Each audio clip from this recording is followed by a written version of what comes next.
everybody, and we'll begin with the Pledge of Allegiance led by Commissioner Boyce. I pledge allegiance to the flag of the United States of America and to the republic for which it stands, one nation under God, indivisible, with liberty and justice for all. I am now going to turn it over to Commissioner Boyce to preside over our first resolution. Thank you, Commissioner Brown. Good morning, everyone. I'd like to welcome you all to the ditch petition, the joint ditch petition. That's a mouthful. Joint ditch petition hearing for Delaware, Franklin, and Licking County. I want to welcome all of my colleagues from across Central Ohio here today. And will the clerk please read the resolution into the record?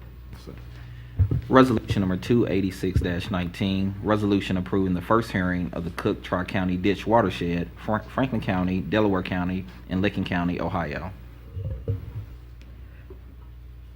This is engineer's office. They have something. Call engineer's office forward. Read your portion. And after they read their portion, I'll open it up to the floor for commissioners for questions and answers.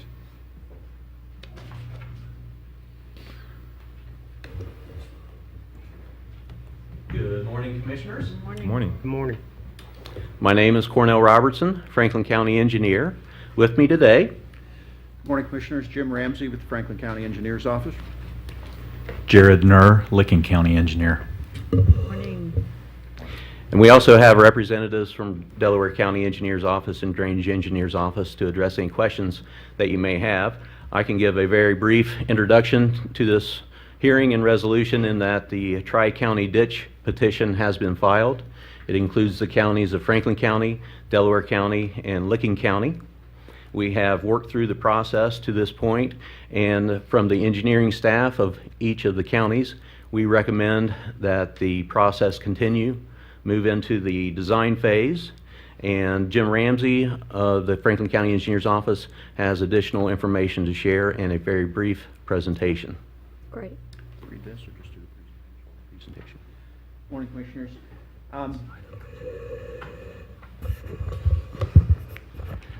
So at this point in the process, we are at the first hearing of the Cook Tri-County petition. As you are aware, the petition was initially filed December 4th, 2018. The viewing was held February 21st. And then on Wednesday, the 17th, we also had an informational hearing that was additional to the process to inform the residents of what we were going to present at today's meeting. The report before you outlines the petition process, the existing conditions, the cost estimate, factors favorable and unfavorable, benefits versus cost, and the conclusion. Some of the existing conditions we're concerned about with the Cook Tri-County Ditch is water and ice on the roads, inadequate drainage of homes and home sewage treatment systems, large holes caused by erosion, or large holes in erosion caused by broken tiles, and an inadequate drainage outlet for agriculture. These are some of the holes visible in the fields from our drone videos. Our preliminary cost estimate is $307,000. It's important to understand that up to this point, this is the board's first opportunity to stop this petition if you so choose, and you can stop or advance today. So we have not really gone into spending a lot of money doing engineering at this point. It's all preliminary based on information that's already available. And the individual parcels assessments for property owners are not determined until the final hearing. Factors favorable to the petition are the reduction of the duration of ponded water at the intersection, improved surface and subsurface drainage, improved outlet and subsurface draining components for the household sewage treatment systems and the residential drainage systems, and the reduction in the future deterioration of the system, also increased crop yields. And if this petition is approved and goes to construction, after this it will be in permanent maintenance and taken care of. Factors unfavorable are the temporary disruption due to construction, cost of construction and maintenance that can be a burden to property owners, and removal of existing trees and brush along the system.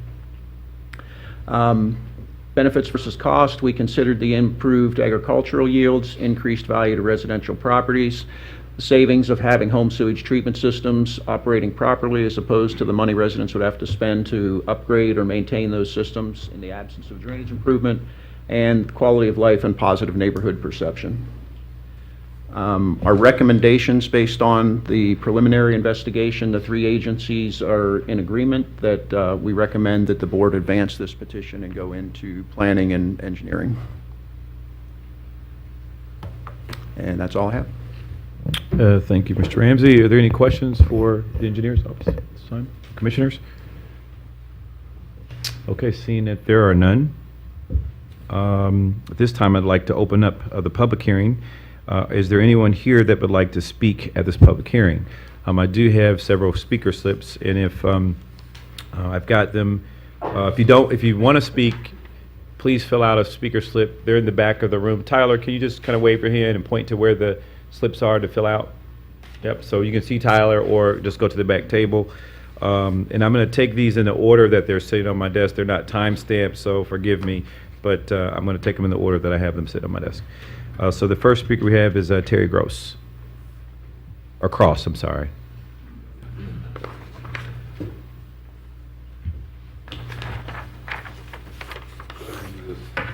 Yes, please. Morning, gentlemen. Good morning. I own property at the corner of Beach and 62. My water runs off of my field down 62, somehow gets over into Black Walnut Creek. I have no reason though why I should be assessed money on my taxes to provide fixing this. Basically, the water to me comes north, east, across county line and Francher Road. The property there now has a chain link fence to keep debris from going across their yard. So to me, major part of this water is coming from the north, maybe east and all around, but there's kind of a ridge around there and to the south that flows down into this area. So I don't understand why this outlet wasn't maintained better than it has been. And if it's replaced, it needs to be replaced with a large enough tile or whatever to carry this water from that area. And if it rains 2 or 3 or 4 inches, that problem will still exist there because you're not going to get enough exit for this water to get away from there. So basically, what you do, I mean, anything you do will help, don't get me wrong, but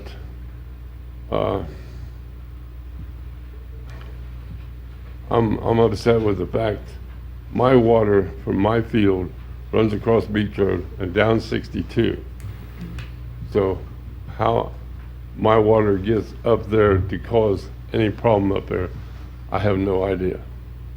And the reason I don't like to be assessed for something that's not going to help me one bit. Basically, I guess that's all I need to say. Yeah. Thank you. Thank you, Mr. Cross. So, Mr. Cross, if you don't mind, sir, if you could just restate your name and address for the record. I should have said this at the beginning of the hearing, and then there will be a 3-minute time limit for those speakers, just so you know. I apologize for what I said, but if you could state your name and address for the record. And if you could also tell us what county your property's in. Licking County. Thank you. And maybe I need to say some more. I don't understand. I mean, I really don't understand why Franklin County is, I guess they were supposed to maintain this and hasn't not been done because there's blowholes all, what we call blowholes all the way around where that goes. So, and it was supposed to have been maintained by Franklin County. So apparently it has not been done. I mean, there's money, to my knowledge, what I'm saying is my opinion, has not been used to do that. Why, I don't know. So, a lot of it, and to my knowledge, it's a small tile that runs up there, won't even think about carrying that water. I mean, it has to be big enough to get rid of 80–90% of it. And like I said, at times, that will not happen. Because when you get a 3 or 4 inch rain and water comes from the north, which is not in the watershed, there's a little bit of it is, but our watershed goes clear down south through Miller Road. I don't understand how that water gets up there. Mr. Cross, thank you so much for your comments. If you could just state your name and address for the record, and then I'm gonna want to give Okay. the Terry engineer's Cross. office a chance to respond. 4500 Beach Road, Licking County, Johnstown, Ohio. Thank you so much. Thank you. Mr. Ramsey, you want to respond to those questions before we take the next speaker? Certainly. First, I'll address the definition of who benefits from a petition ditch improvement. And the Ohio Revised Code 6131 does define what a benefit is from this, and it's anybody whose water drains to the improvement and that land has been improved in some way. So if it's farm field, if it's residential, the only way it would be in the watershed and not be considered to benefit would be if it was completely unimproved forest. Then that would not be considered benefiting. So based on the definition of the code, all the properties in this watershed benefit from the improvement. But just for clarification, I want to say to Mr. Cross, so that's state law, essentially, is what determines who is assessed and impacted by the ditch improvement. Yes, Commissioner, that's correct. Thank you. As far as where the watershed is placed, or where we've defined the watershed, where we show it is where we believe it to be, and we've offered that the Licking County engineer would be willing to go out and look at it with Mr. Cross, and he has looked at it. Concerning the previous maintenance, the Ohio Revised Code based on petition ditches changed in the 1950s to provide the maintenance assessment that is available to us now. There was a petition of this system in 1962 that did do some patching and improvements. It was not a full replacement. And to my knowledge, there should have been a maintenance assessment and ongoing maintenance on the system, but it's from 1962. I don't know why there wasn't, but to my understanding, I believe Mr. Cross is correct about that, and that should have been in place at the time. And then concerning sizing, we will size the system. If you advance this petition and we go into design, we will size appropriately based on today's standards. And that sizing is basically for common size rainstorms. But if you go up into a 50 or 100-year storm, you're still going to have ponding and flooding everywhere because all of our drainage systems aren't sized to be that big. There's just a diminishing return. You can't size them to deal with every storm that's ever going to happen. But we will size it large enough to deal with the common storms. Mr. Chairman, Please. may I ask you a question just to follow that up? I'm just curious, the 1962 process that might have allowed for some assessments for improvements, was there a ditch fund created, or was there ever a balance of funds available to do maintenance that maybe exists? I believe there is a small balance of funds in Licking County, but I'm not aware of any balance of funds in Franklin County at all. And none in Delaware County that you're aware of? Not that I'm aware of, sir. Okay, thank you. I've got a question also. Yes, please. And what I'm hearing here is if this improvement and stuff moves forward, this is not going to eliminate flooding during heavy rainstorms. This is just going to be eliminating or helping agricultural, movement of water during normal rainfall, correct? Right, and help it to flow more efficiently. So and- it's likely that we could do this improvement and still see pictures of those roads with water and stuff similar to what it is today. It is possible, but I believe much less common than what it is today. All right, thank you. Mr. Nur, did you want to comment at all on any?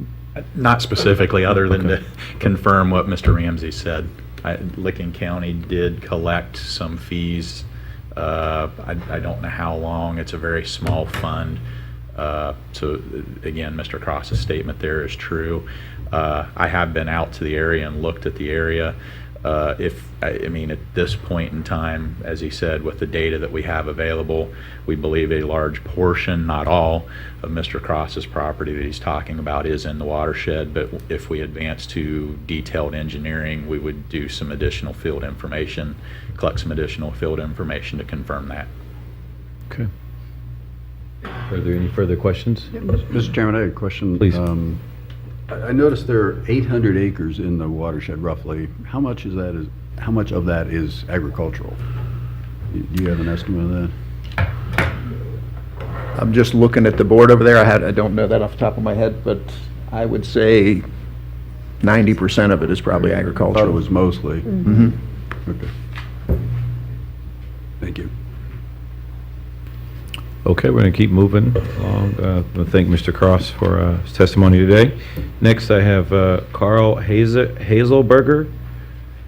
And if, Mr. Hazelberger, if you could, state your name and address for the record. And again, if you keep your comments to 3 minutes, a buzzer will go off to let you know.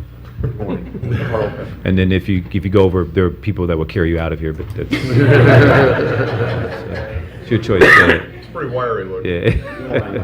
Carl Hagelberger of 4495 Beach Road, Johnstown, it's Licking County. I'm a little confused about the assessments on this. They say if you benefit from it. Well, I've got a different definition of benefit than his. I really gain nothing, and my land doesn't flood. But I do have questions on how it's divided out. It said that anything upstream of your location, you won't have to pay for. So if you look at the map, in the lower right-hand corner, everything is upstream of them. So they're in the watershed, but they're not gonna have to pay anything on this? I'm not trying to drag these people into this, but it's just, I don't understand why this isn't really between residents of Fancher Road and the township or county, whoever's in charge of that stretch of road, and then the farmer. If you'd like, I have photos of what the roadside ditches look like on Fancher Road, and that's a huge problem. None of those things were ever installed right. I'll pass my phone around if you'd like to see them. They're way too high. I think there's only one that really is the right depth. There's a couple of them, the end of their driveway culverts are sticking up in the air. The water would have to be a foot deep to get in it. I know you've seen the photos of the water sanding, but that's after the fact. I don't understand why it's not between them and that farmer in the county. Because my definition of benefit is I gain something. Well, water running down a ditch that doesn't affect me already doesn't gain me anything. And there's several other people, I'm not sure if everybody's here or not, but that's all I got. Okay, thank you. Commissioner Bubb? Well, I would ask maybe the engineer to speak to that. I mean, we haven't quite got to the assessment process or the benefit, assigning benefit, which is really toward the end of the process after you define the engineering. Then you sort of define really the benefit and the degree of assessment. So I don't think you've really gotten to that stage yet, have you? That's correct.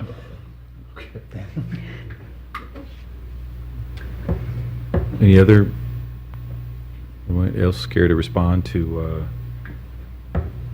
nope, nope, okay. Keep moving along here. The next speaker we have is Bruce Smart.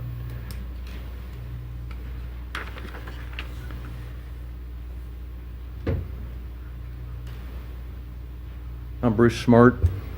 I'm the first house on Green Chapel off 62.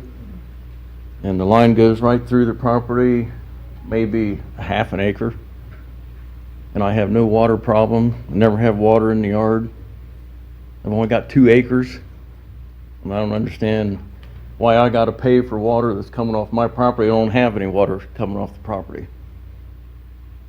So, even in the, out in front of the house, or right along 62 there's rarely ever any water until you get down to the end of the field where it always collects. And that's it. So I'm kind of off to the side. Point to where you're at. Right here. So it kind of goes through a third of my property. So I don't have a water problem, and my water, there's no water going anywhere from my property. There just isn't any. Next time you get 3 or 4 inches of rain, come by the house and look. It just don't make sense to me that I have to pay for somebody else's problem. So, thank you.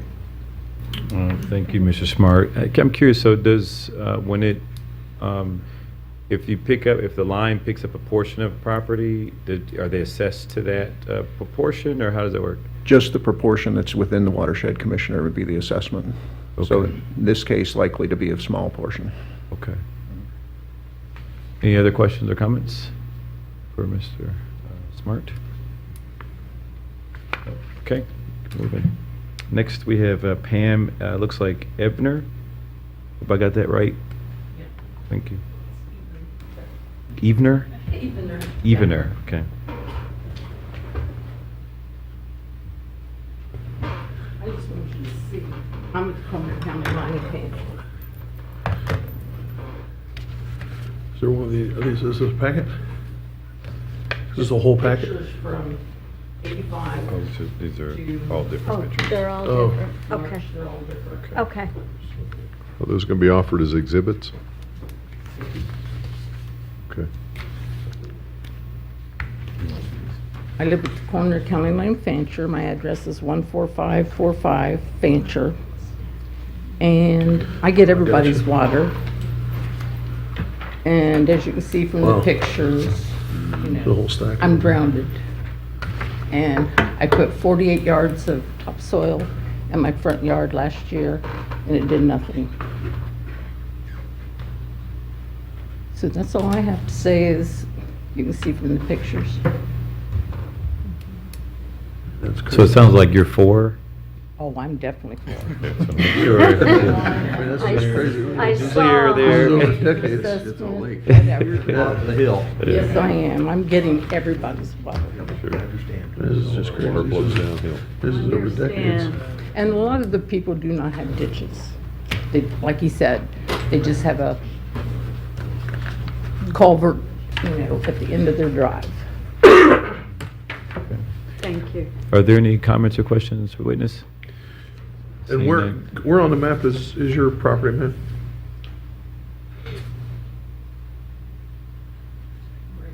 Gotcha. Pretty close to county line, Oh, I'm right on. right on the county line. Fancher, kind of. Okay. Thank you for coming down today. The next speaker we have is Patty Priest. Those guys down there, see this? You can keep these if you want to look at them past. I wrote on the back where they are. Did you want to leave these as Yes. an exhibit as well? Yes. Okay. I'm Patty Priest. I live at 4631 South County Line Road.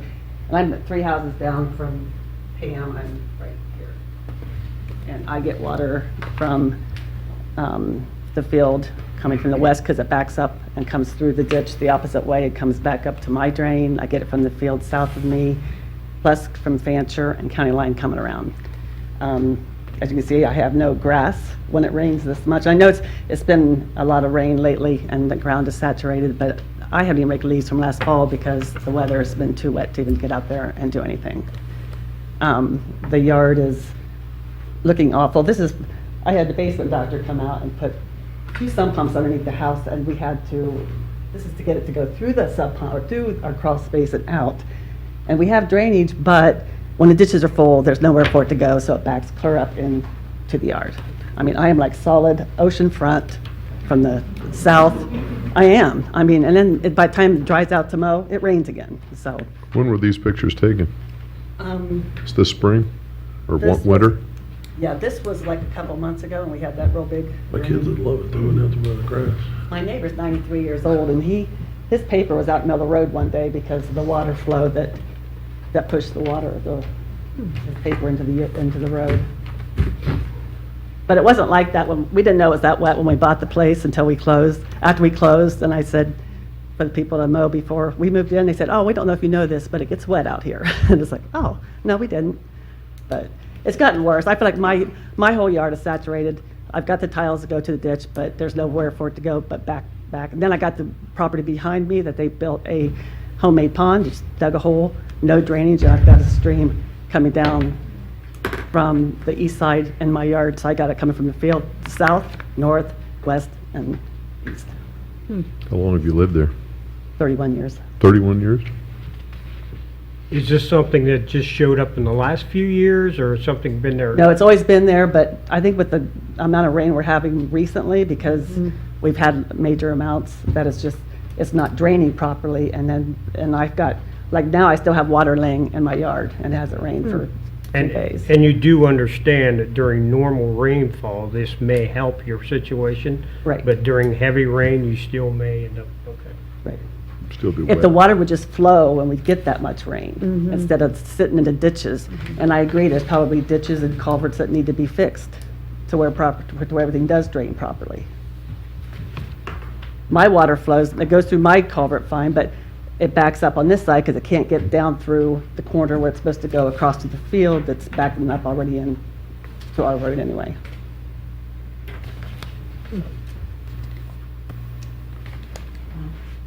I have a lot more pictures, but I just brought the most current ones. So that's all I have. Are these the ones from Pam? That's Pam. Thank you. Chairman, do we need a motion to enter those into exhibit? Do we? Yeah, I don't believe so. Probably. Okay, well, just to be safe, is there a motion to accept the previous exhibit as well as the submitted, as well as the current photos submitted? Is there a motion to accept those? So moved. Second. All those in favor, signify, or do we do a roll call? So roll call. Commissioner Benton, Aye. Commissioner O'Grady, Yes. Commissioner Brown, Yes. Commissioner Boyce. Yes. Commissioner Black, Yes. Commissioner Flowers. Yes. Commissioner Bub. Absolutely, yes. Well, the exhibits have been accepted into the record, both from the previous speaker and this speaker. And I believe that concludes our speakers for the ditch petition. Are there any other speakers here today? Seeing that there are none. Commissioner, I have 2 that was submitted to me just to be read into testimony. Oh, sure, okay. So I can read those into the record. Please proceed. One is from Kristen Sperling, and she just want to show her support for this ditch petition. And also, Where does she live, do you know? 14075 Francher Road. Rancher? And the other one is from James Purdy. I think I left this one on your all's desk. And I'm just going to read the bottom 2 paragraphs, just showing her concern. His concern, James Purdy writes, "My concern is that the proposed solution would turn a shaded and functional creek with overhanging trees and wildlife into an open ditch that will provide minimal benefit upstream, but irreparably damage the creek and cause additional flooding downstream during storms. There are at least 8 residential or agricultural outlets using the creek between points A and B. These are at risk for damage by work in this area. The proposal for the county engineer needs to include an alternative that minimizes the cost and collateral damage and fixes the northern problem portion without damaging the southern portion of the open creek." Those are the only 2 written testimonies that I have. Where's that person live? 11673 Johnstown Road, New Albany, Ohio. Route 62. And that's all I have, Commissioner. Okay, if the engineer, could you just respond to those requests, those last 2? Certainly, Commissioner. Related to the issue of do we need to work on the open ditch or not, it is our thought now that we will, but we will evaluate that during the process, and it probably, if we do, it will result in cutting of trees and clearing of land along the ditch. We can consider if a one-sided ditch cleanout will be sufficient during that process, so you would basically be able to leave the trees on one side, clean out the other. Those are things we'll consider in detailed design, as well as taking a a closer look even at how the watershed is defined to make sure that we have it right before we prepare the assessments. Another mention in that had to do with the field tiles that come into systems. In Franklin County, it is our process, what we do when we do a ditch clean out is you inevitably are driving heavy equipment across field tiles that drain into the ditch. So we always replace those field tiles back to our work limits, if they're private when we find them, just to be sure, because you never know if you damaged them or not. They might have broke right then, you might have just cracked them, and they might break later. So we just replace them all back to the limit of our work zone.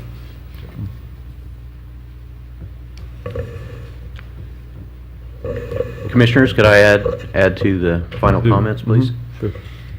I just wanted to reiterate that we're in the middle of this process and that there will be further opportunities as we move along, if you so choose today with approval, to comment and to decide that this process will stop. So approval today does not mean that the project will be constructed as we design. And also reiterate that the watershed limits will be further investigated and defined.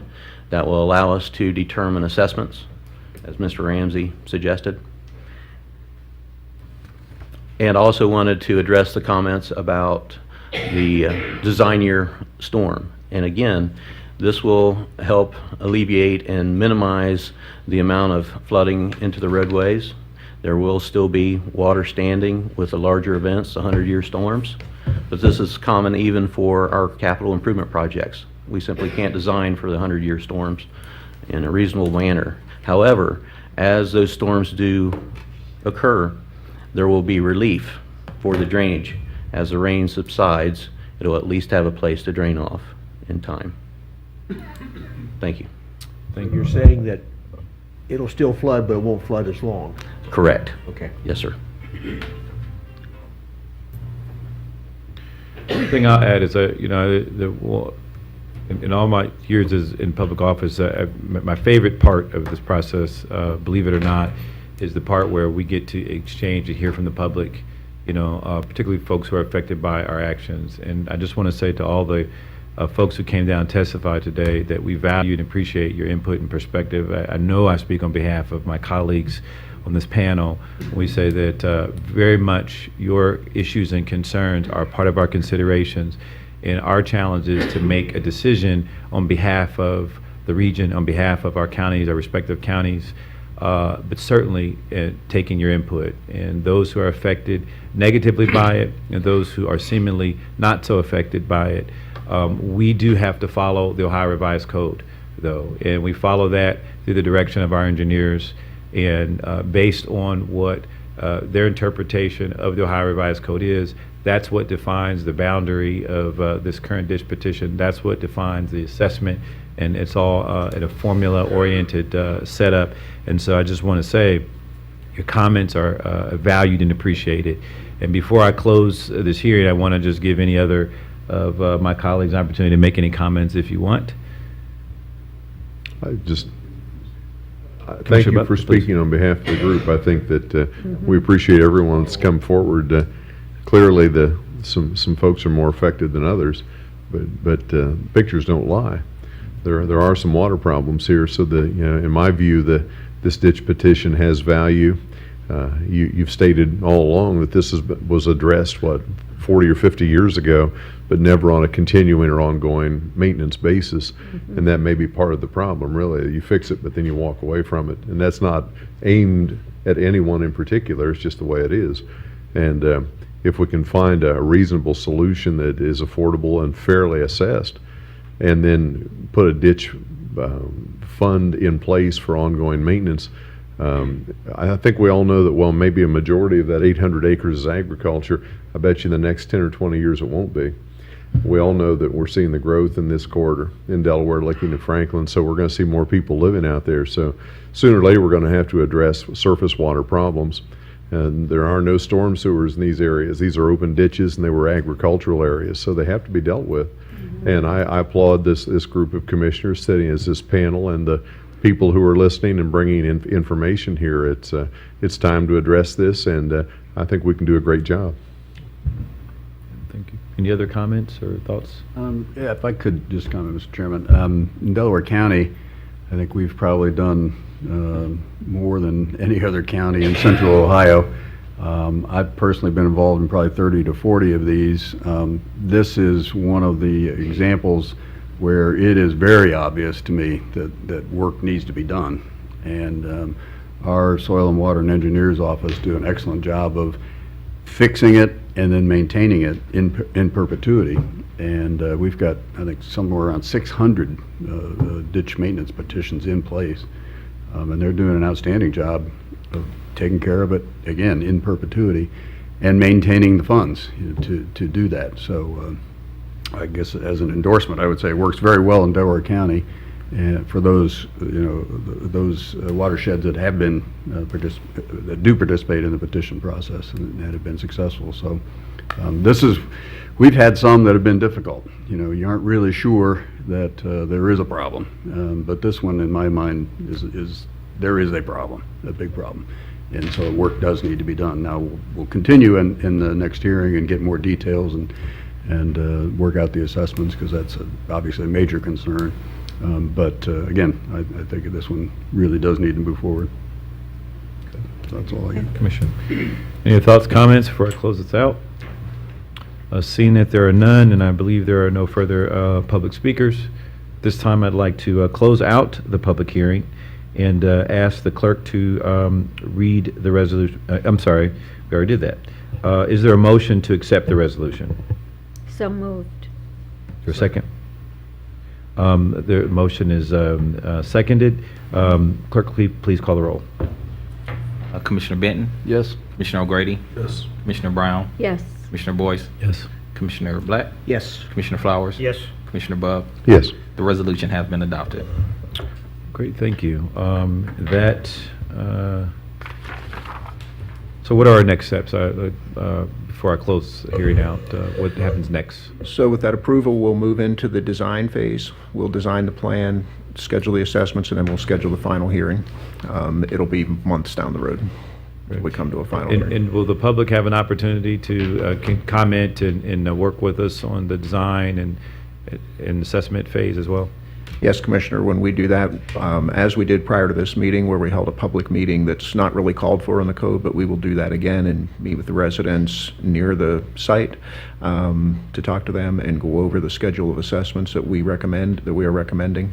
And then they will also have an opportunity to speak again at the final hearing and receive a formal invitation to the hearing. Great, thank you. And I want to encourage all those residents that we're here today to continue to work with us and communicate with us. We'll do our best to work with you, do what we can to make the region good for everyone. So thank you so much. That concludes our Tri-County Joint Ditch Petition meeting. Thank you so much. Motion to adjourn? It doesn't say we do? Okay. Is there a motion to adjourn? I'll gladly make that. Is there a second? Yes. The meeting is, the motion is carried. The meeting is adjourned. Thank you. Thank you. We're going to take a 10-minute recess to set up for the board meeting. Thank you, everyone. 9 a.m. on Tuesdays are all board meetings. Let's do this instead. Yeah, thank you. Nice job. We've had some really, things already knocked in. Oh. Step too far. Okay. As we get started for the next phase of today's meeting, we have a special guest with us. We have Stephen White, who is the Vice President, I want to look and get the title right here, Vice President of External Affairs, Strategic Initiatives, and Business Development for COSI. That's a big title. It is a big title. It's a big job, and he's here to share with us some exciting details about the first ever in our region, an exciting thing coming up at COSI next week. So I just heard about it on the news this morning. yeah, I've been hearing They a lot promoted on about this morning's news. Oh, fantastic. Well, This is great. Well, thank you so much, Commissioner Brown, Commissioner Boyce, Commissioner O'Grady, for allowing me to say a few words here today on behalf of COSI and on behalf of Dr. Frederick Bertley, who sends his regards, and thank you so much for your continued support for COSI over the many years, as well as the entire COSI team. I'm here today, as you mentioned, Commissioner Brown, to talk a little bit about the COSI Science Festival. In about 1 week from today, we are going to be embarking on one of the largest science technology events in Ohio history. And it's really intended for a couple of different purposes. One is to increase science literacy in our community, but to also increase the STEM diversity that we have in our workforce and really positioning the county forward as we look at population growth, as we look at kind of the jobs of the future. We recognize that over 50% of the jobs available in the state of Ohio right now are STEM-related career paths. And the COSI Science Festival is going to help us, essentially help us bridge that gap, help us bridge that skills gap that exists here in the county, but also throughout the state. COSI's vision and mission, as you may know, is to engage, inspire, and transform lives and communities by being the best partner in science, technology, and industry learning. And the operative word there is partner. And so one of the things that we've done with the Science Festival is we've announced partnerships across the entire county with 12 different communities to essentially bring science technology to people where they live, where they learn, and where they lounge. So this photo that you're looking at here was last year. This is almost a year from today, where we announced this to the community. We brought 500 community leaders together, and we also brought folks together to announce that the Science Festival is going to be 4 days. It's going to take place from May 1st through the 4th. And the first 3 days are going to be everywhere else except for around COSI, primarily in the communities. And in the final day, and over the span of those 3 days, we're going to have over 100 plus different events throughout our community. And then the final day we call the Big Science Celebration. That's where we essentially shut down the roads around COSI, and we have these 10 by 10 tents and booths as far as the eye can see. And every single one of those booths has hands-on experiences, and it's free and open to the public. We expect to impact over 50,000 people over the span of those 4 days. So when we announced this to the community, as you mentioned, Commissioner O'Grady, hearing it in the news this morning, the Dispatch declared science everywhere. That's what we're trying to achieve, is to deliver science everywhere throughout all of our communities. And so the way we did this is we decided, this needs to be part of the fabric of our community. So we brought 10 mayors together when we launched this event.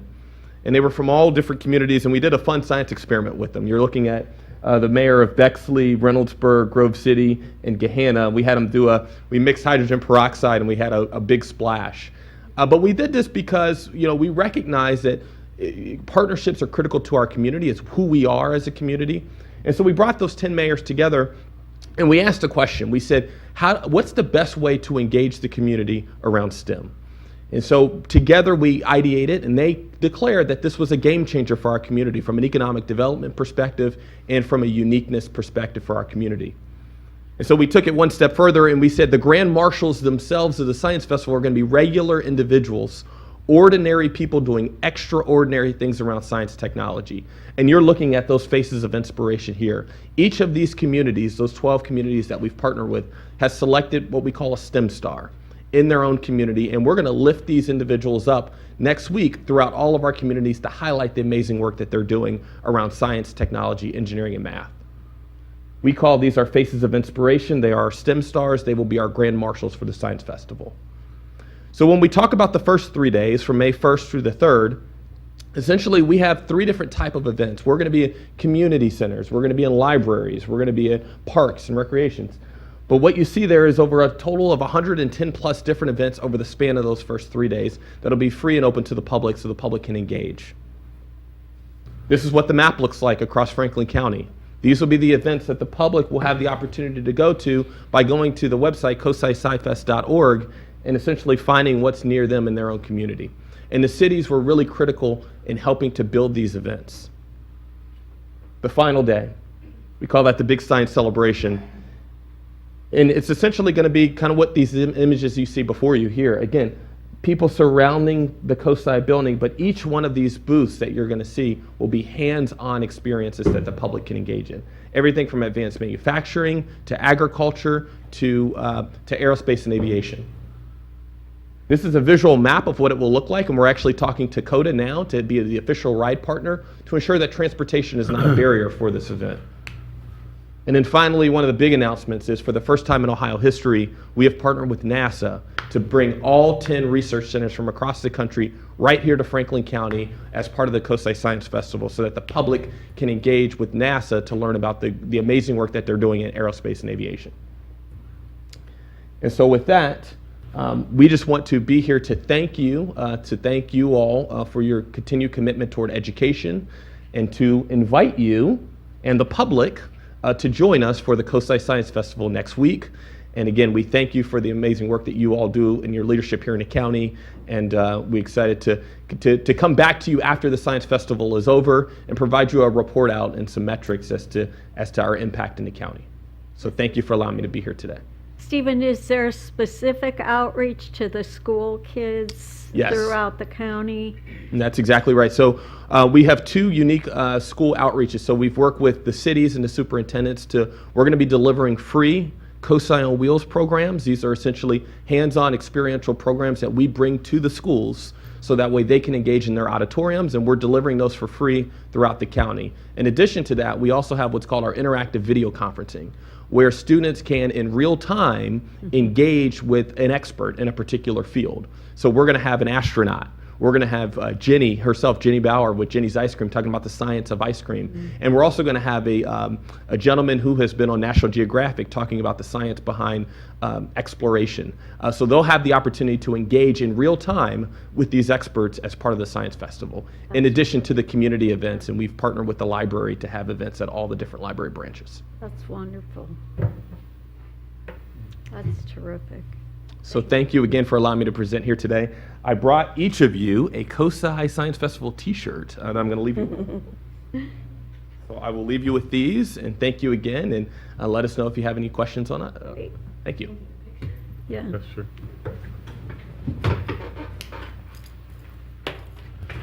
You got an extra medium? But I'll snag one for you. Extra medium. That's great. Should bring an extra small for me.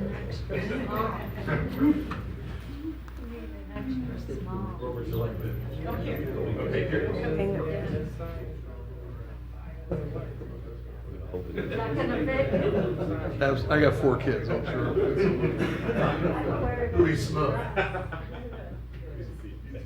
I'll wear this. Okay. Yeah, there's a couple pictures here real fast. Thank you. Okay, ready?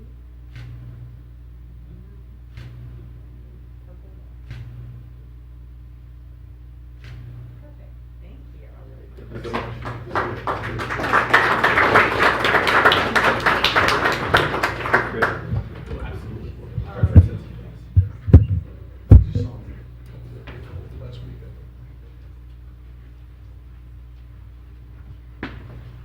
Okay. We need approval of minutes of April 11 and April 18, 2019 briefing. So move. Second. Moved and second in voting, Commissioner Boyce, Yes. Commissioner O'Grady, Yes. Commissioner Brown. Yes, The minutes have been approved. great. Court of Common Pleas, General Division. Resolution 28719, resolution authorizing consulting service for the virtual desktop infrastructure assessment in the amount of $32,025. Morning, Commissioners. Mike Morning. Pfeiffer, Hi. IT Director with Court of Common Pleas, and with me is Kimberly Canada, our Finance Director. While certainly not as exciting as the Science Festival, this is important to the court nonetheless. Or ditch petition. Or ditch petition. This resolution approves a contract with Advisix to provide an assessment of the court's virtual desktop infrastructure. The contracted services include, but are not limited to, development of a plan for future growth, analysis of current IT staff skills, and remediation assistance for any identified issues. This contract is effective through August 31st, 2019. Pending any questions, we request your approval. If there are no comments or questions, move for adoption of 287-19. Second. Moved and second in voting, Commissioner Boyce, Yes. Commissioner O'Grady, Yes. Commissioner Brown. Yes. Resolution 28719 has been adopted. Thank you. County Engineer. Resolution 28819, replacement or rehabilitation of various bridges and structures in Franklin County, Ohio, declared necessary. Good morning, Commissioners, once again. My name is Cornell Robertson, Franklin County Engineer. Thanks for having me today Sure. on multiple occasions. This first resolution is... Wearing out your welcome, I just want to say. Okay. I'll keep things moving along. This first resolution is our annual resolution to declare necessary various bridges for replacement or rehabilitation. And I'd like to read this list of 5 bridges into the record, if I could. Schleppe Road over a tributary of Rocky Fork Creek. This bridge is 91 years old and rated a 4. Hoover Road over a tributary of Grant Run. This bridge is 103 years old and also rated 4. Boar Road over a tributary of Strader Ditch, 77 years old, rated 4. Olentangy River Road over Limworth Run, 88 years old and rated 5. And last we have Hempstead Road over a tributary of Spring Run, 80 years old, rated 5. If any questions, I'd request your approval. If there are no comments or questions, move for adoption of 288-19. Second. Moved and seconding voting, Commissioner Boyce? Yes. Commissioner O'Grady? Yes. Commissioner Brown? Yes. Resolution 28819 has been adopted. Resolution 28919, preliminary allocation and final encumbrance of county motor vehicle license fee, $5 funds for the city of Bexley in the amount of $47,555.98. Commissioners, as stated, this is a $5 fund resolution for the city of Bexley. In 2008, Bexley utilized an OPWC loan to rebuild Cassidy Avenue from Broad Street to Delmar Drive. Since then, Bexley has utilized their $5 funds to help pay back this OPWC loan. If there are no comments or questions, move for adoption of 289-19. Second. Moved and seconding voting, Commissioner Boyce? Yes. Commissioner O'Grady? Yes. Commissioner Brown? Yes. Resolution 28919 has been adopted. Resolution 29019, Stone Environmental Engineering and Science Incorporated consulting engineers appointed to assist the Franklin County engineer in performing preliminary engineering for the Crop Road Drainage Outlet Improvement Project, Pleasant Township, Franklin County, Ohio, in the amount of $98,010. Commissioners, that description sums it up. This is a drainage improvement in the southwest part of the county in Pleasant Township. We utilize the qualifications-based selection process and would recommend Stone Environmental as the consultant to help us with this design.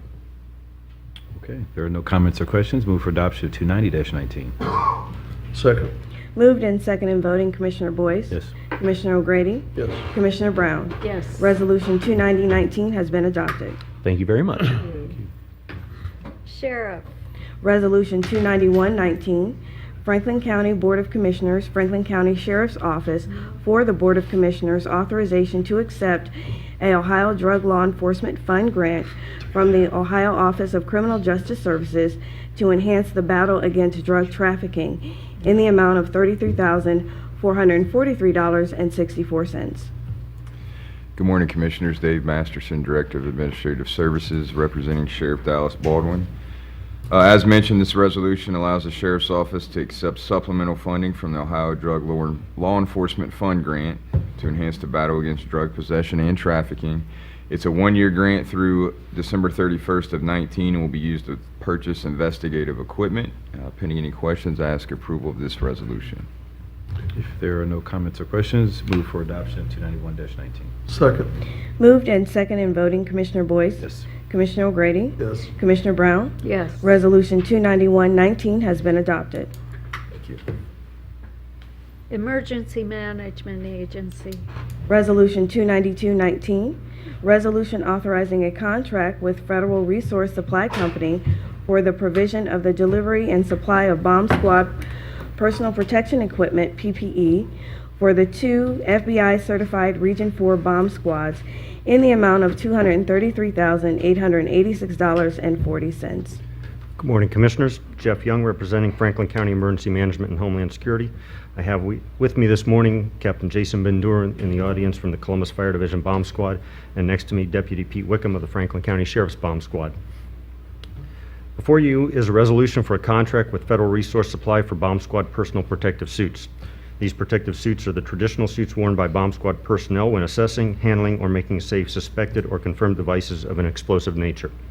The suits being supplied by Federal Resource Supply are manufactured by MedEng LLC and are the only current brand of suit meeting the National Institute of Justice testing standards, and as such are the only suit meeting the requirements for FBI certified bomb squads, and the only brand suit purchased for and issued to Department of Defense governed bomb squads.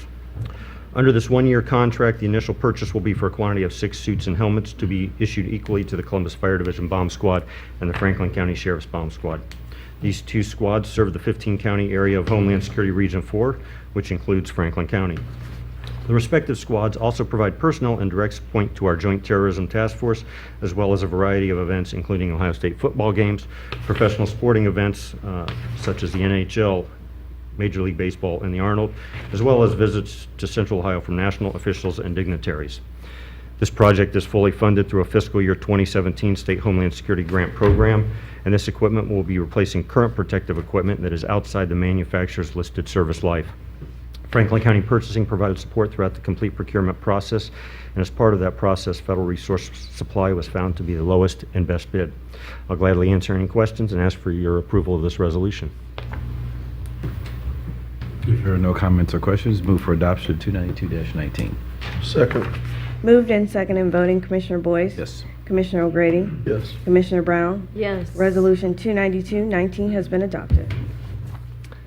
Resolution 293-19, resolution approving a contract modification with Federal Resources Supply Company for pricing adjustment of EOD 09A helmets, olive drab. Commissioners, before you is a resolution for a contract modification with Federal Resource Supply for pricing adjustment to the EOD 09 Bomb Squad helmets. The previously approved contract with Federal Resource Supply Bomb Squad personal protective suits included the helmet, which is considered part of and certified as a complete suit. The original bid submitted by Federal Resource Supply was evaluated and stood on its own merits as the best and lowest, resulting in the recommendation for approval of the contract. As part of the final contract preparation, an apparent clerical error on the individual item pricing was noted when compared to other contracts for MedEng suits, specifically the listed price for the EOD 09A helmet.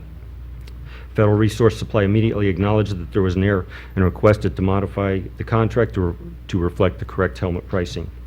This modification results in correct pricing to reflect a reduction of $5,914.70 per each EOD 09 helmet. This modification results in an overall project cost reduction of $35,488.20.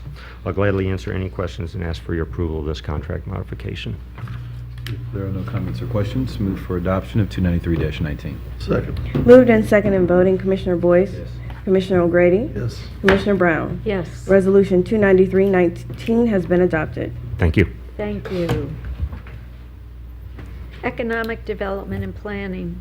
Resolution 294-19, resolution awarding a service agreement between the Board of Commissioners and the Community Shelter Board to provide shelter and housing services to homeless Franklin County residents in the amount of $50,100. Good morning, Commissioners. Jenny Snap, Assistant Director, Economic Development and Planning. This morning I'm joined by Mark Paxson, our Community Development Administrator, and we have a number of resolutions to get you through this morning. The first resolution is with the Community Shelter Board, who will contract with providers of shelter and housing services to provide financial assistance in the form of rent and security deposits on behalf of homeless individuals and families moving from homelessness into permanent housing. The program is funded with $50,100 in Community Development Block Grant funds from the U.S. Department of Housing and Urban Development. The project has been approved in the county's 2018 Action Plan HUD, as well as meeting all requisite citizen participation requirements. I respectfully ask for adoption of this resolution. If there are no comments or questions, move for adoption of 294-19. Second. Moved and second in voting, Commissioner Boyce? Yes. Commissioner O'Grady? Yes. Commissioner Brown? Yes. Resolution 294-19 has been adopted. Resolution 295-19, resolution awarding a loan agreement with Homeport for the Arrow Leaf Housing Project in the amount of $200,000. This contract is with Homeport. This is for the Arrowleaf Housing Project. Will result in the construction of 28 family and workforce affordable housing units in Grove City. That's near I-71 Stringtown Road. It's very close to Keller Farm Park. The units are defined as workforce based on their adjacent location to job centers. The rents that will be charged, as well as a previous resolution. This funding for this has been approved in the county's 2018 action plan and has also met all requisite citizen participation requirements. It's funded with $200,000 in home funds from the U.S. Department of Housing and Urban Development. Okay. If there are no comments or questions, move for adoption of 295-19. Second. Moved in second and voting, Commissioner Boyce? Yes. Commissioner O'Grady? Yes. Commissioner Brown? Yes. Resolution 295-19 has been adopted. Resolution 296-19, resolution entering into a funding agreement with Life Care Alliance to implement a home rehabilitation program for elderly and/or disabled Franklin County residents in the amount of $100,000. This contract is with Life Care Alliance. It provides minor home repair services to elderly and/or disabled Franklin County residents. Services correct substandard, unsanitary, or deteriorated conditions, which could potentially create an imminent danger to the health and safety of the residents. It's funded with $100,000 in CDBG funds, again from the Department of Housing and Urban Development, as well as the previous two resolutions. Has been approved in the county's 2018 action plan of HUD and has met all requisite citizen participation requirements. If there are no comments or questions, move for passage or adoption of 296-19. Second. Moved in second and voting, Commissioner Boyce? Yes. Commissioner O'Grady? Yes. Commissioner Brown? Yes. Resolution 296-19 has been adopted. Resolution 297-19, resolution authorizing the Board of Franklin County Commissioners adoption of the county's 2019 analysis of impediments to fair housing plan towards affirmativity, furthering fair housing choices and availability in Franklin County. This plan was completed in conjunction with the City of Columbus. The plan identifies impediments of fair housing choice within the county and city, and how this county and city will take steps to firmly further fair housing.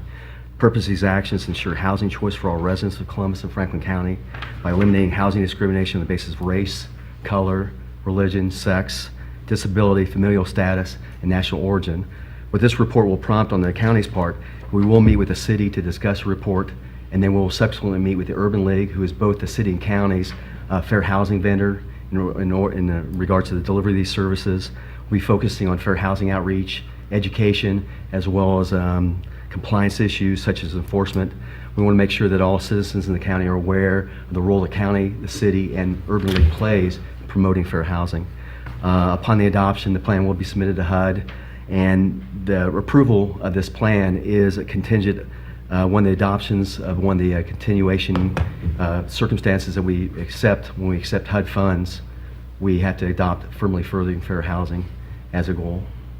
Mark, a couple of years ago, maybe about 4 years ago, I think we also included gender equity in our own fair housing standards and did a joint effort with the Urban League on making it far more inclusive. Is that something we can do with HUD at this time? That is not currently a standard by HUD. Our standards actually excel HUD standards. Correct. But what happens is when we make that party to our plan, HUD has had noticed that in the past and made points when they did our end-of-year reports about us going beyond and above the fair housing standards required by the national office.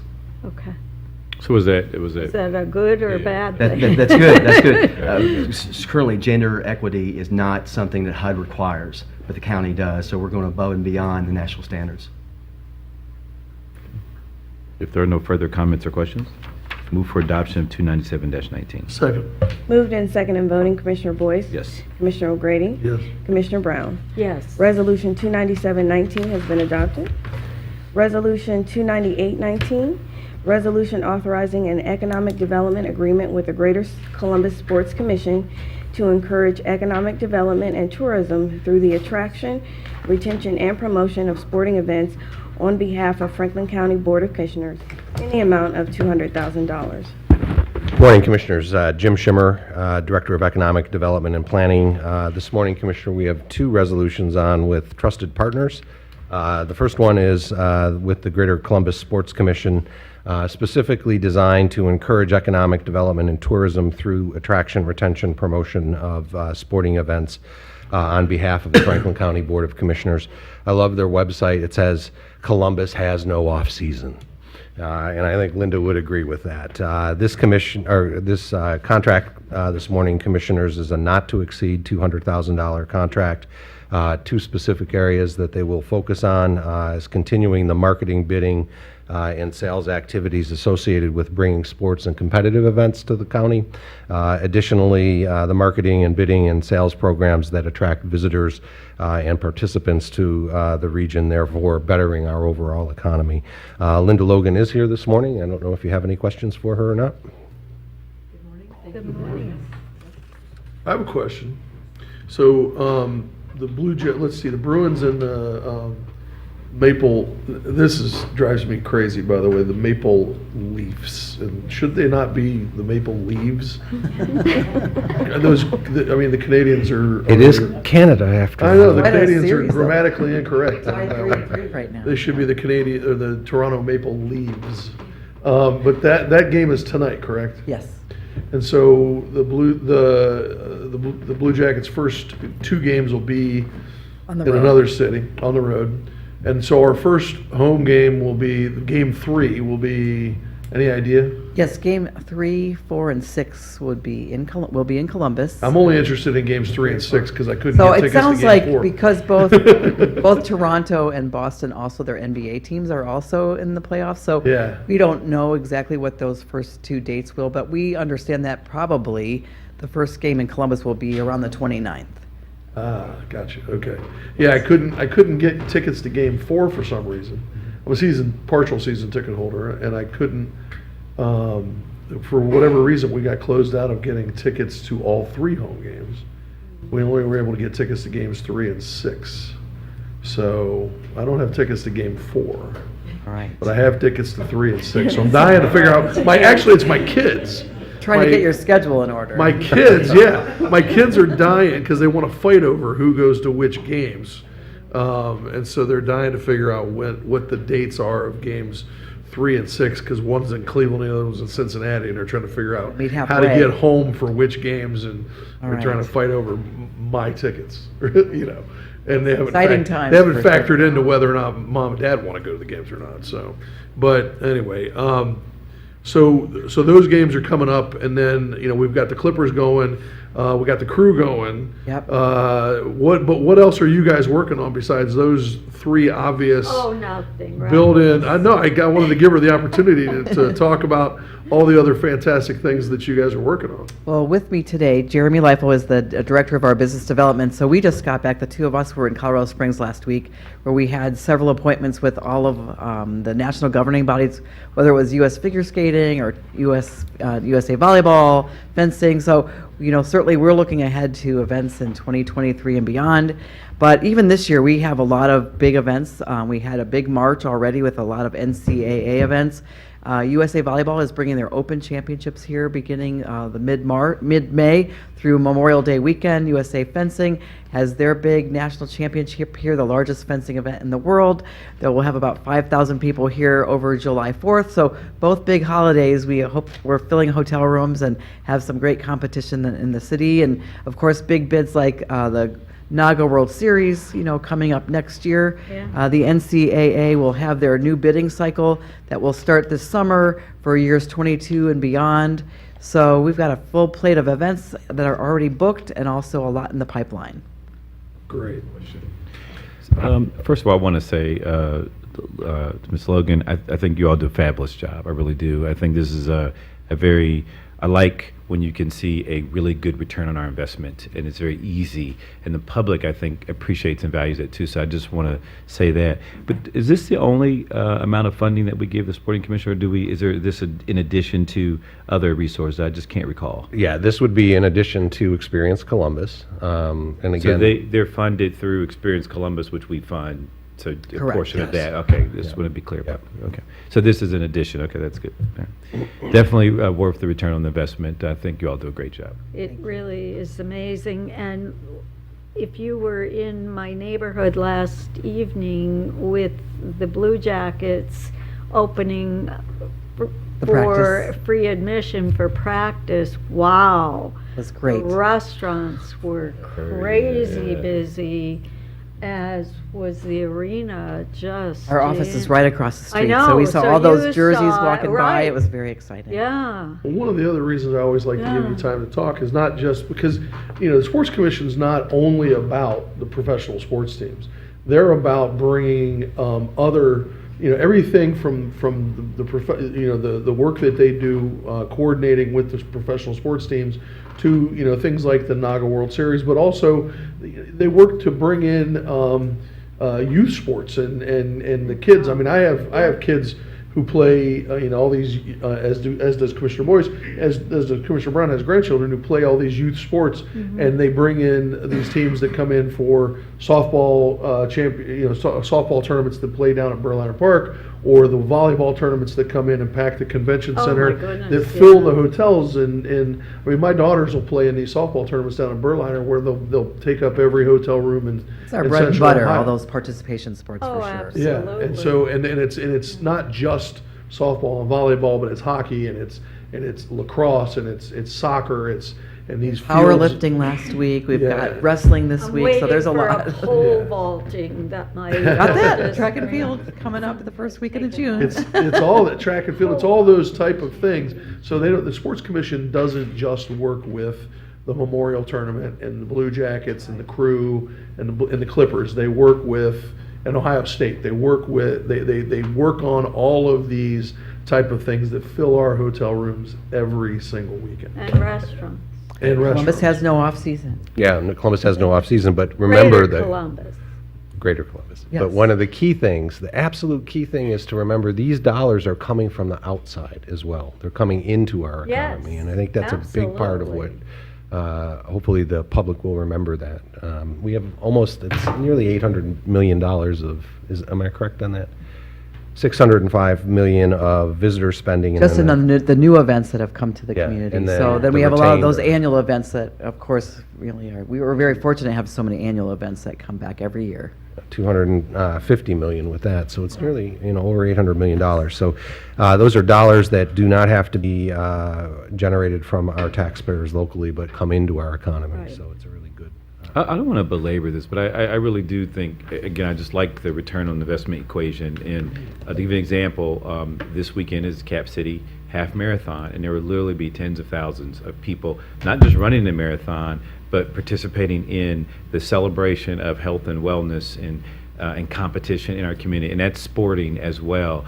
And I just want to recognize my staff's running in with me this weekend. All right.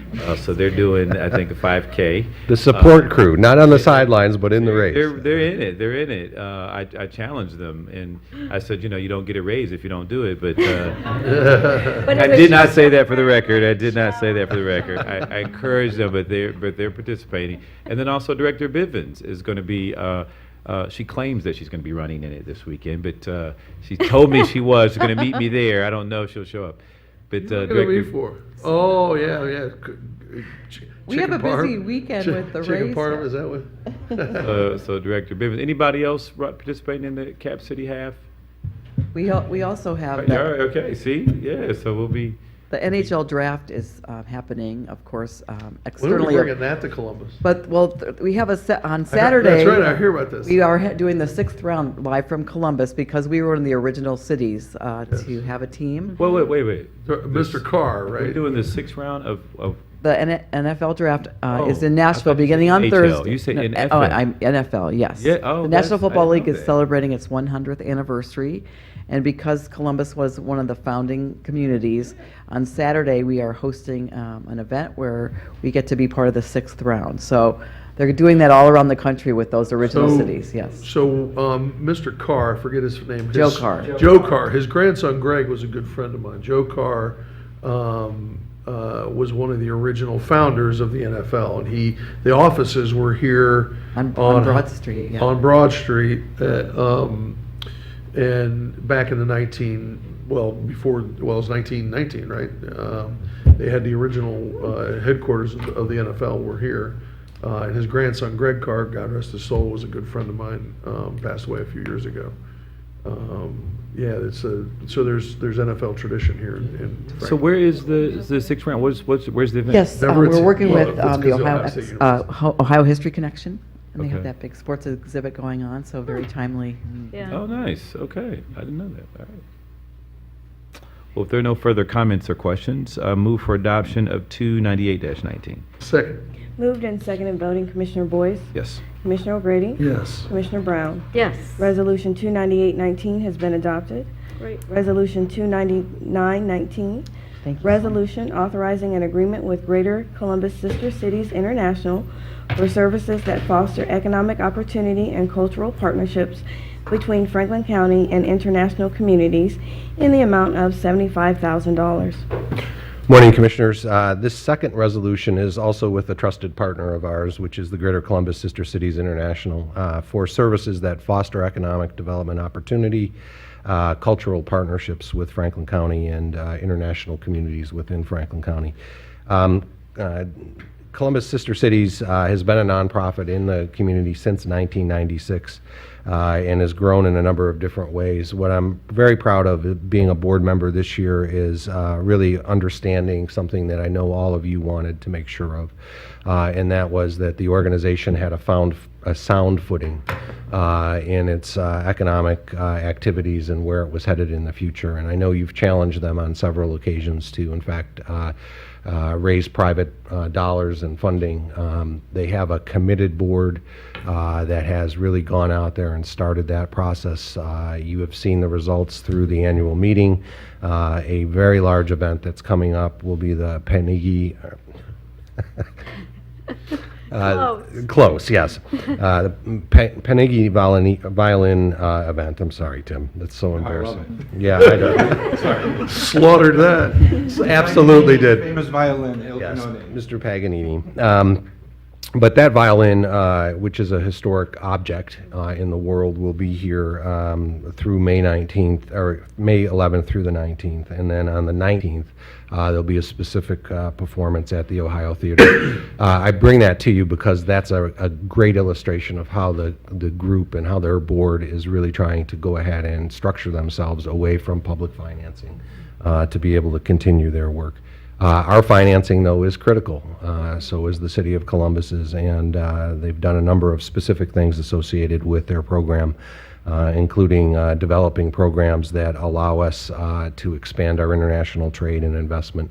I say it a lot, it's true. Friends do business with friends, and certainly on an international basis, that takes time, and you get to need to understand people. But additionally, providing cultural enrichment through exchanges, both in an educational environment, but also in a business environment.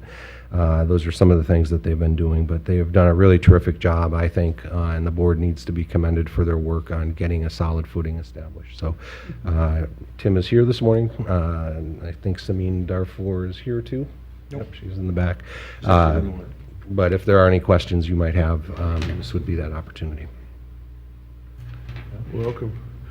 I should probably take the time, I don't know if I've let my colleagues know that I just made a commitment to Tim a couple of weeks back to, over the coming years, to help him rekindle our relationships with our sister cities in Odense and Odense, Denmark, and Tannant City, Taiwan. So they've been longtime sister cities of ours, but we have lapsed relationships with them, and so Tim and I are going to work over the next few years to rekindle those relationships, and so, like we did in Sevilla last year, and so it'll take some time and some effort. We found took us some effort in Sevilla, that's for sure, but it was well worthwhile, and so we're going to work on those over the next few years. So.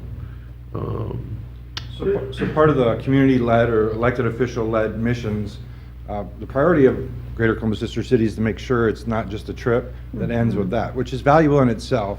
However, the real value is the exchanges that we try to create afterwards. And specifically with Sevilla, we were able to connect, not directly with Sevilla, but Malaga. They paid the full participation and travel costs for a representative from Columbus Smart Cities to participate in their Smart City event. And that's because we did travel there along with Madrid and Sevilla, because that was a smart city focused initiative. So we're keeping those connections. Ohio State now has 16 students in Sevilla, directly supported from that, studying Spanish. It's the first time they've done that in a long time. It was in Toledo, Spain for a long time. So we've opened that up. And then next month, Rosen Milanoff, the conductor of the Columbus Symphony Orchestra, who's also a board member of Sister Cities, is going to complete an exchange in Sevilla by conducting their symphony. In March, we had John Axelrod, who's an American, however, also the conductor of the Columbus Symphony, or excuse me, the Sevilla Symphony, come here and conduct 2 shows for their flamenco show at the Palace. So those were directly connected to that, and we're seeking more opportunities.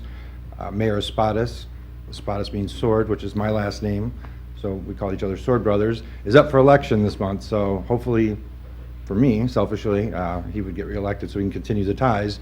But as you can imagine, it's challenging if we only link to a mayor or elected official in our sister cities. When it changes, it's never going to be their top priority when they move in. It's something that they come to appreciate later, usually in their term. So we're seeking opportunities with businesses, other cultural institutions, and sports is a huge one. So if Jeremy's still here, and he is, Linda sent Jeremy with me 3-4 years ago to Genoa, Italy, and he was with me when the Paganini violin was played for us. And we engaged with the city and asked, hey, could this come to Columbus? And the vice mayor, Sibilia, said, the violin? No. But the next day she found me and said, hey, actually I talked to the people that are in charge of it, but it requires this many millions of dollars of insurance, it comes with an armed guard, the violinist has to be approved by a special committee, and on and on. So to me that was an elaborate package of no, until we came back to Columbus. And Councilmember Tyson called in the arts community and the Columbus Symphony Orchestra, the Columbus Museum of Arts, CAPA, Greater Columbus Arts Council, all came together and have been partnering with us very strongly. And we've attached Experience Columbus to that for promotion. And we are creating a brand new show it's actually May 15th. Paganini's Il Canone is arguably one of the world's most famous instruments, period. Paganini was known as the devil's violinist because he was kind of crazy, and his play was amazing at the time. And this has only been in the United States twice, New York City and San Francisco. And it's coming to Columbus, Ohio, because, not just because of sister cities, but that is the link, but it is our community that makes these things happen. And we can do so much more. Sports is a huge way. We do the marathon exchange.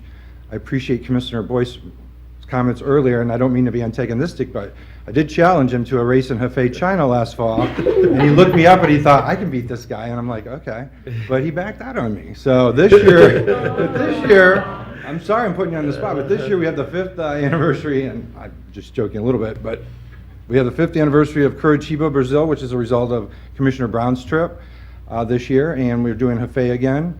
So if you're interested in... Is there a marathon going on? Did you half marathon or full marathon? And we're bringing in runners from those cities here too. So if you're interested, yeah, I'm interested. Let's talk about it. Yeah. Chiba's a lot By like the way, I'm voting no on this. But yes, yeah, but I'm interested in going. We can talk about that. No. But you know, one thing I understand, and we're challenged all the time, is what you were talking about the Sports Commission, economic development, and the return on investment.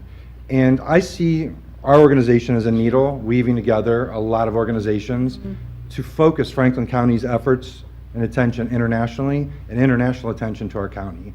We're not going to do it alone. We're never going to be 20 people that are paid and that do this, but we are growing an army of volunteers, learning every week how to better utilize them and engage them into this process. We form committees that are volunteer committees focused on each of the cities. And they're helping us maintain connections, keeping an eye on the opportunities. I'm working with Commissioner Brown's office on reviving a sister city that absolutely needs revived, which is Herzliya, Israel. Apple's #2 research center is there. It's an economic hub of Israel.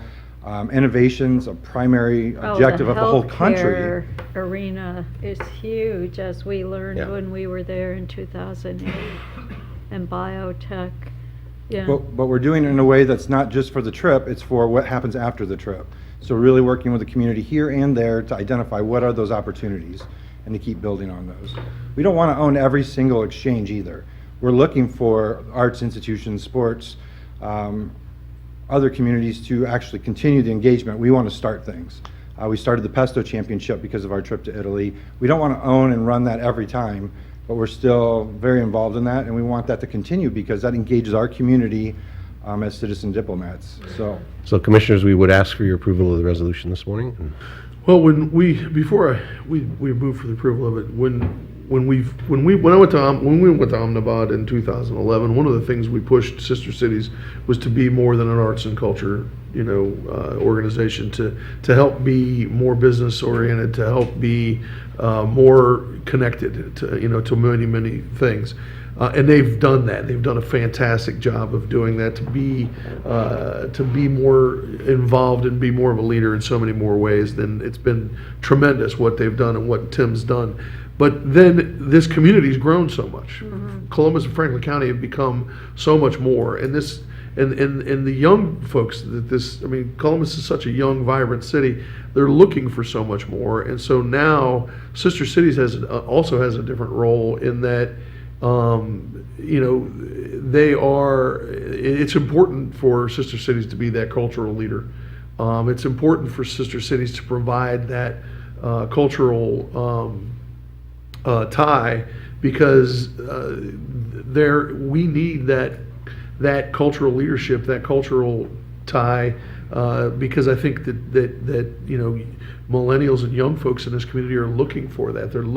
We've got an international community here. We've got Columbus. The Columbus of 2019 is not the Columbus that any of us grew up in, that any of us remember, that I remember from my youth. And so Sister Cities has I think a real leadership role in connecting the Columbus of today with our cultural base that we have here in Central Ohio.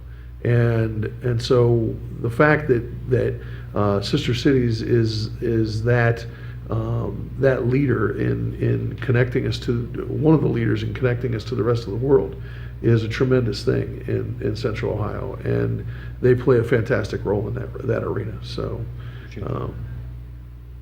I think it's important. Well, if there are no further comments or questions, move for adoption of 299-19. Second. Moved in second and voting, Commissioner Boyce? Yes. Commissioner O'Grady? Yes. Commissioner Brown? Yes. Resolution 299-19 has been adopted. Thank you. Thank you for your time, Commissioners. Community partnerships. Resolution 319, resolution authorizing a one-year contract with Franklin Park Conservatory to provide programs that foster environmental understanding and increase tourism in the amount of $500,000. Good morning, Commissioners. Dana McCrary, Community Partnerships. Before I jump into my resolutions, I wanted to let you know that I ran the Dresden Half Marathon last year through the Sister Cities program. And I will tell you, I made lasting friendships with my host family. They really are my friends in Germany, and we sort of do love each other, and we're all meeting in Mexico this summer. That's nice. So, yes. And Tim just walked out the door. And I have there in Germany, they send, the government pays to send high school students to study abroad. Yeah. So I already have 2 students who are 6 and 8 years old, and they don't know very much English, but their father told them in German that they could come and study high school in America, and they clapped and cheered and they hugged me and they declared that they are coming to high school with Dana, and I was like, yes you are, of course. So I can't wait for that. If you need anybody to go to Brazil or to China, I'm available this year. So. All right, there you go. Dana's going to run. Now that we've concluded all of that, let's move forward with these other resolutions. I'm so pleased this year to have this resolution with the Franklin Park Conservatory. Did you read it? I'm sorry, I forgot. I'm sorry. I've been up here rambling for an hour. That's okay. So this resolution, It's nice to see enthusiasm. Yes, in our team. yes, absolutely. This resolution is to really continue the work that we've done with the Franklin Park Conservatory. They are growing like gangbusters over there. With this agreement this year, they will have more than 255,000 visitors, including 33,000 school children, Of those visitors, 25,000 will attend for free on Community Day, and 1,000 of the school children will be served at no cost to the student or to the school. So this is just a wonderful partnership. We have with us today Jenny Pope, who is with Franklin Park Conservatory. Jenny will come forward. She can say a few words about this resolution, or also the Green Corps, which is coming up next. But if there are no questions, I would respectfully request the approval of this resolution. Are there any questions or comments? Anybody? Franklin Park Conservatory is under community partnerships, but it could easily have been handled under economic development and planning as Right. well, because it's they are certainly a strong economic development partner with Franklin County as well. Good morning. Good morning. Good morning. On behalf of the Conservatory and our CEO, Bruce Harkey, we thank you so much for your support. And like Dana said, we've been growing like gangbusters. And with spring, all things are just glorious right now at the Conservatory. I invite you to come to Columbus Blooms. It's just a sea of tulips. We planted over 100,000 bulbs this year.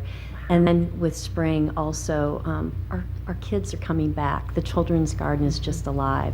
So we have every day thousands of preschoolers and school-age children coming through, playing and learning, which is just amazing. And then would you like me to talk about the community garden aspect? Please, Okay. please do. Yes. So in the spirit of Earth Day yesterday, of course we do a lot with community gardening, our Growing to Green program, but I wanted to leave you with a feel-good story. We just started a new program. It's called Growing to Green Volunteer Connections, where we're bringing community organizations in to volunteer at gardens. And our Growing to Green manager, Bill Dawson, is there on site, working with the volunteers, working with the gardens. We just started this program. We've already served over 5 gardens with hundreds of volunteers. And we just recently had a group from New Albany High School, the Key Club. We paired them with Four Seasons City Farm on the east side.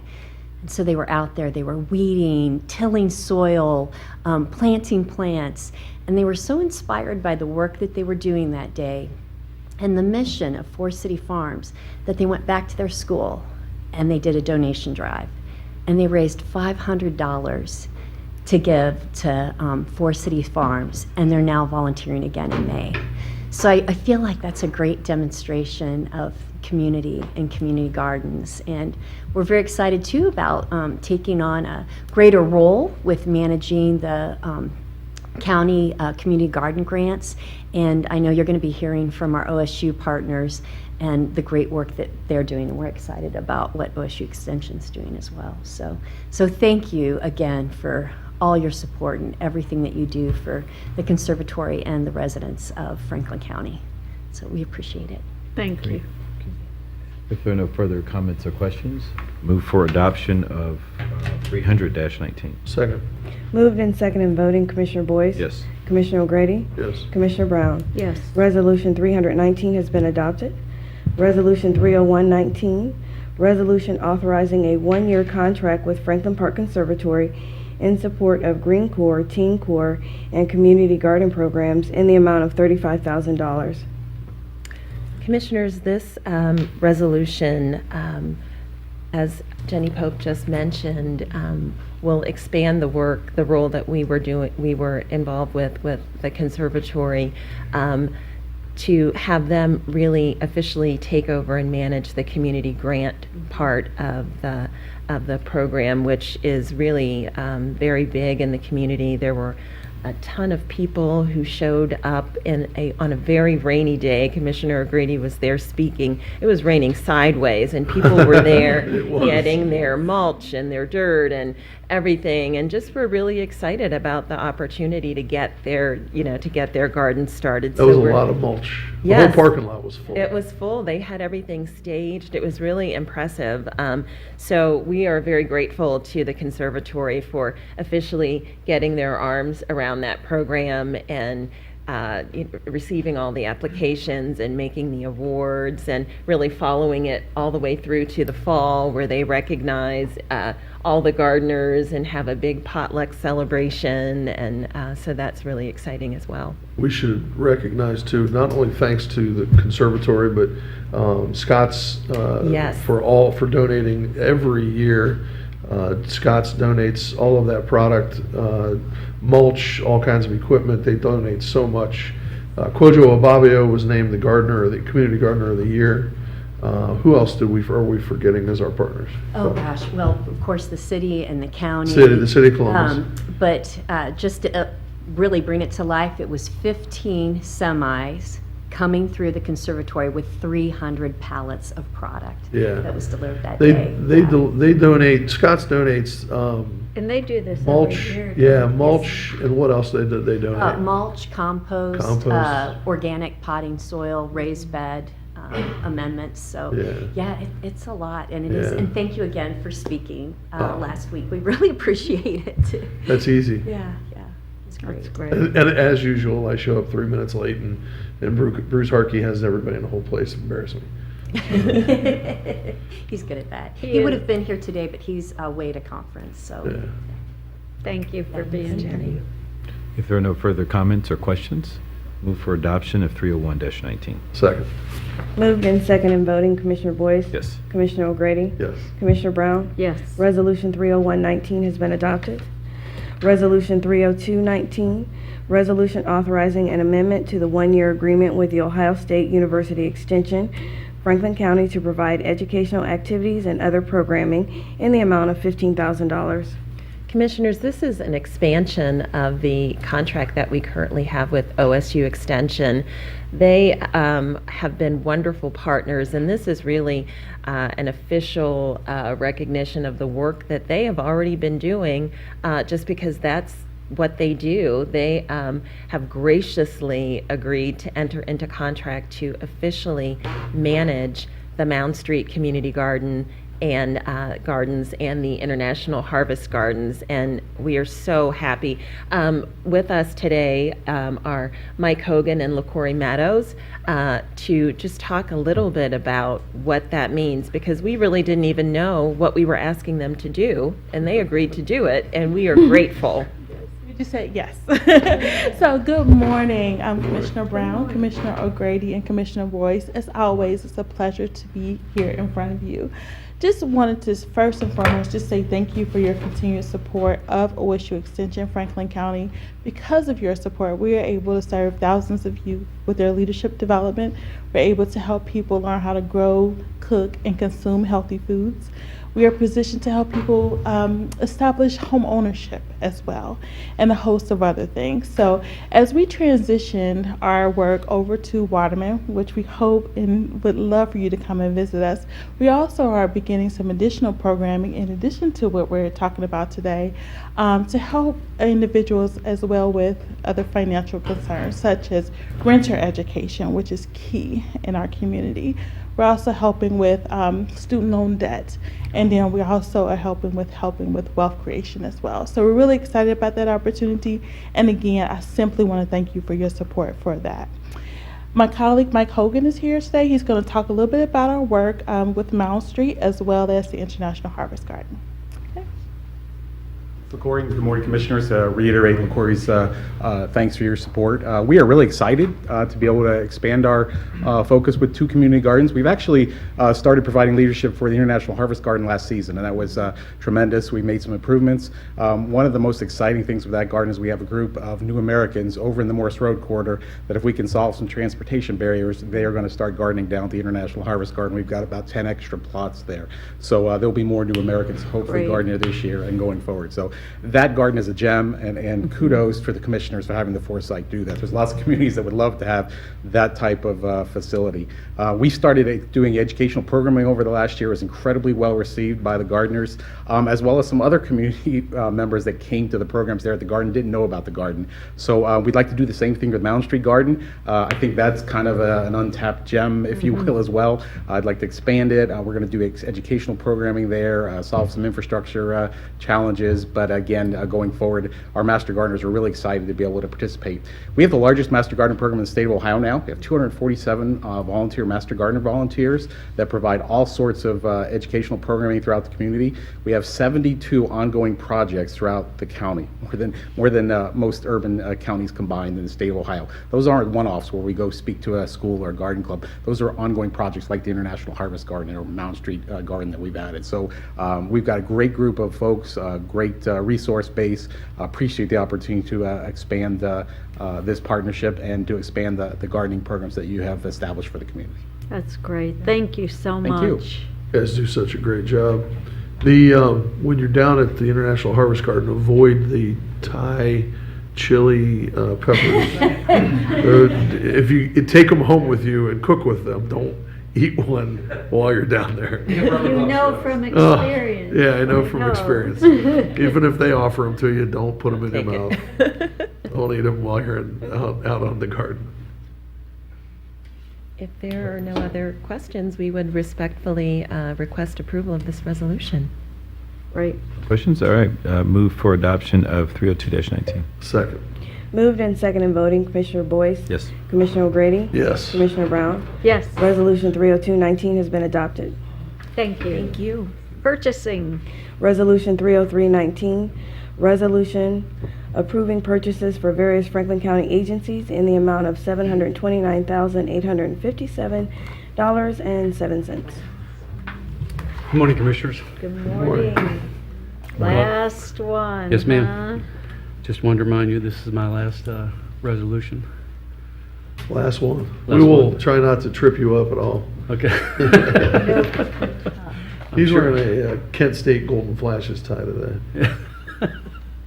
Okay, if you think so.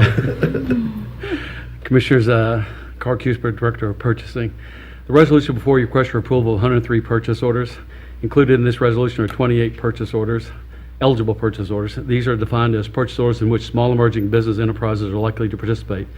Of these purchase orders, 10 were awarded to small emerging business, which 35.7% are eligible purchase order volume. The sum of these 10 purchase orders totals $86,624, which is 63.3% of the eligible purchase order dollar value. These purchase orders have been pre-certified as availability funds by the county auditor. Pending any questions, I recommend their approval. If there are no comments or questions, move for adoption of 303-19. Second. Moved and second in voting, Commissioner Boyce? Yes. Commissioner O'Grady? Yes. Commissioner Brown? Yes. Resolution 303-19 has been adopted. Thank you. Thank you, Commissioner. It has been a definite honor serving with Carl, you. thank you for your service. Thank you. It's been a pleasure.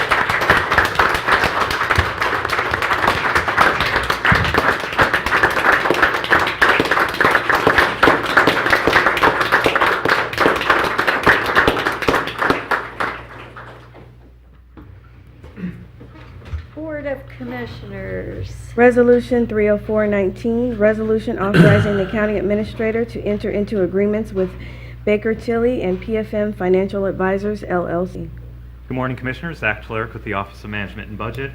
This resolution will authorize the county administrator into contracts with Baker Tilly, the successor to Umbaugh and Associates, to provide financial advisory services to the county on our debt, as well as with PFM Financial Advisors on various special projects. We also work with the selected firms as we look to update our debt management policy, as we discussed on Thursday, to ensure that the requirements for diversity and inclusion for our investment banking and underwriting services are included as part of any future debt. Pending any questions, would ask for your approval of this resolution.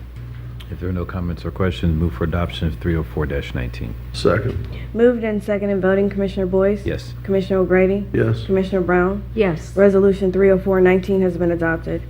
Resolution 305-19, resolution authorizing the county administrator to enter into an agreement with DePerna and Company, LLC. DePerna and Company has worked with Economic Development and Planning on various economic development projects, including the county's infrastructure bank. This resolution would authorize the county administrator to sign extensions of those agreements. Pending any questions, would ask for your approval of this resolution. I'll move for passage of 305-19. Second. Moved and second in voting, Commissioner Brown? Yes. Commissioner O'Grady? Yes. Commissioner Boyce? Abstain. Resolution 305-19 has been adopted. Do we have any journalizations? We have one. Case Annex 0619 and expedited Type 2 annexation petition Annex 0619 was filed with the Franklin County Economic Development and Planning Department on April 17, 2019. The petition is requesting the annex 4.2 plus acres from Franklin Township to the City of Columbus. The petition will be considered by the Board of Commissioners May 21st, 2019. Thank you. You're welcome. And we have one last resolution to read, Toya. Yes, Resolution 30619, resolution of the Franklin County Board of Commissioners to convene into executive session to confer with the Franklin County Prosecutor's Office concerning pending or imminent litigation to consider personal matters. Move to convene into executive session to consider appointment, employment, promotion, or compensation of public employee, and to confer with an attorney for the public body concerning disputes involving the public body that are subject of pending or imminent court action. Second. Moved in second and voting, Commissioner Boyce? Yes. Commissioner O'Grady? Yes. Commissioner Brown? Yes, We are now in executive session, and the resolution has been adopted. thank you. We'll be in the briefing room.